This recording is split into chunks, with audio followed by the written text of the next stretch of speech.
Smart city తీసుకొచ్చింది 2016లో. అప్పుడు బండి సంజయ్ గారు ఓన్లీ కార్పొరేటర్. మేము సీఎంఎస్ 2019లో కంప్లీట్ చేసుకున్నాము. అప్పుడు కూడా బండి సంజయ్ కార్పొరేటర్. కాబట్టి ఈ రాష్ట్ర ప్రభుత్వ నిధులతోటి, కేసీఆర్ నిధులతోటి ఈ రోజు 1650 కోట్లతో నిధులు చేసినాము. అభివృద్ధి చేసింది మేమే, అభివృద్ధి చేసేది మేమే. ఇలాంటి మోడీ నుంచి వచ్చిన నిధులే ఇవన్నీ.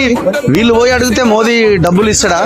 నేను తెచ్చిన నిధులని ఆయన ఇప్పుడు జరుగుతున్న ప్రతి ప్రచార సభలో మాట్లాడుతున్నారు. సీఎం అసిస్టెంట్ అంటే చీఫ్ మినిస్టర్ అసిస్టెంట్ 350 కోట్లు మోడీ ఇచ్చిండా, కేసీఆర్ ఇచ్చిండు. జీవో ఉంటది. ఈరోజు కేబుల్ బ్రిడ్జ్ 420 కోట్లు సీఎం స్టేట్ గవర్నమెంట్. మరి కేంద్ర ప్రభుత్వంలో వాటా ఉన్న స్మార్ట్ సిటీ, అలా రాష్ట్ర ప్రభుత్వం వాటా 50%. ఏం నువ్వు కేంద్రం నుంచి నేరుగా స్పెషల్ ఫండ్ తీసుకొచ్చిన గురించి మనం ఇప్పుడు కూడా అంటున్నాం. మళ్ళీ ఛాలెంజ్ మన తొలిగి వెలుగు రగర ద్వారా నేను ఛాలెంజ్ పండిస్తాను చెప్తున్నాను. ఏమని? నిజంగానే స్పెషల్ గా నువ్వు ఇది కాకుండా రైల్వే లైన్ పోతుంది, నేను తెచ్చినా ఈ చేసుకోవచ్చు, అది కాదు.